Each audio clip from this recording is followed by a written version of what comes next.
Agora, por que existe a lei do crime organizado? É bom que se fale, quando fala em sala de aula, o aluno leva um susto. Existe a lei do crime organizado porque o Estado é desorganizado.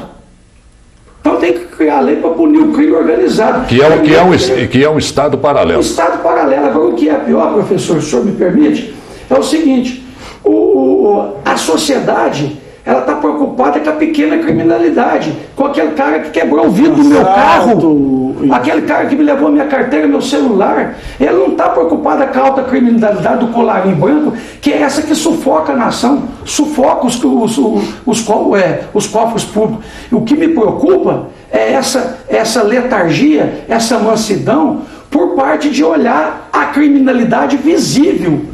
A criminalidade invisível, parte da sociedade bate palma. Nós temos hoje, estamos às portas de mega eventos esportivos no Brasil. O que há de legislação de exceção, o que há de concessão ao interesse da FIFA, é só ver a questão da bebida alcoólica, né? E das empreiteiras que atuam na construção e reforma.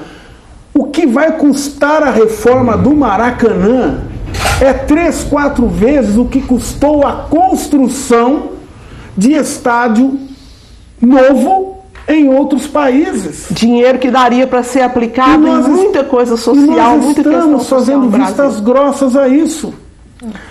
Algumas obras desses mega eventos esportivos, veja que o esquema é de corrupção, Orley.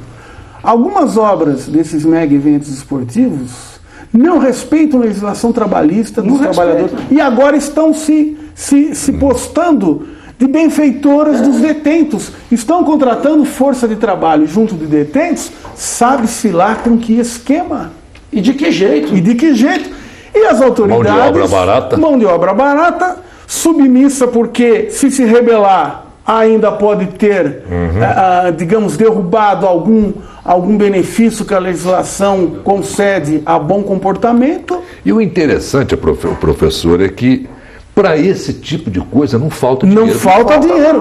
Então veja. Para construtora, para construir viadutos, essa coisa tudo, e é super faturado. O estado do Engenhão, no Rio de Janeiro, eu tenho a satisfação, porque eu gostaria até de deixar um registro aqui, Orley.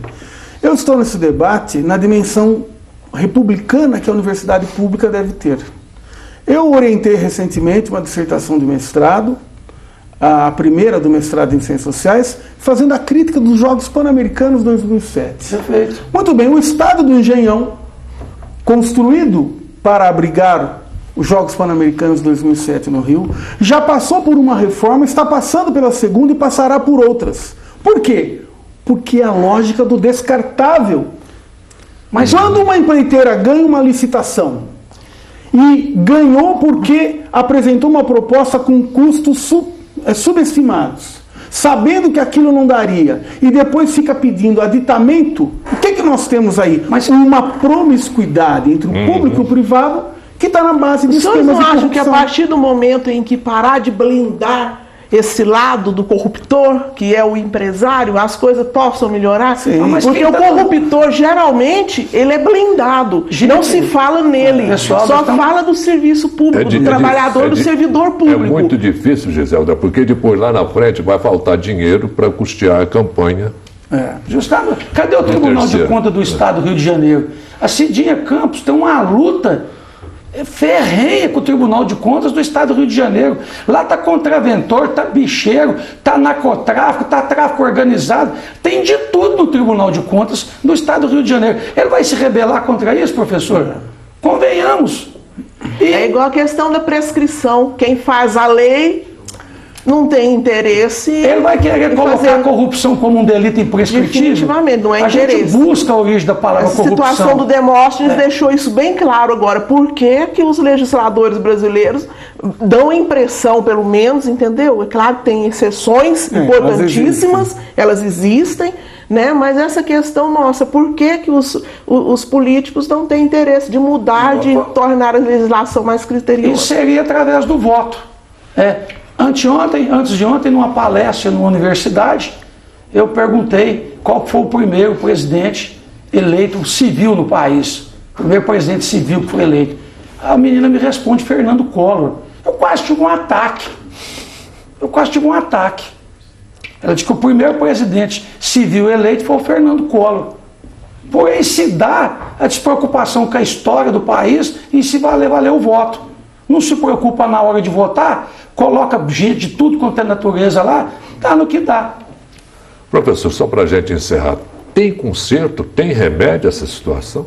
Tem, mas eu acho que mais do que otimismo, do entusiasmo, eu prefiro me pautar aqui pelo pessimismo da inteligência, ou seja, tem conserto e isso passa por uma ampliação das formas diretas de participação política, por uma relativização das instituições que aí estão, não que elas não sejam importantes, mas elas são insuficientes.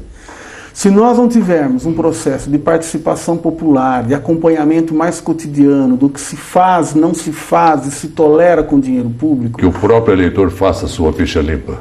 Exatamente. Nós temos que ter um nível de participação política mais abrangente e mais profundo. Sem isso, as outras ações podem ter alguma importância, mas elas sempre ficarão aquém do necessário.